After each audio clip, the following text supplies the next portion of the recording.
Do you remember when I asked you to say,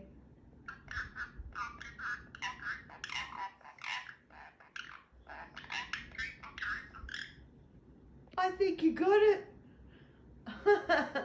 The question was, can you say supercalifragilistic? Because I have a wonderful subscriber, a lovely friend whose name is Supercalafragalistic. And I thought, wouldn't that be funny if Dolly picks that up? But your version of supercalifragilistic espyeledoscious, obviously, Dolly. All right, she's getting restless. It's time that she goes to sleep. That she wants to be covered up and all that. Oh, the other leg now stretches before Betty buys. Okay, guys, love to all and take care.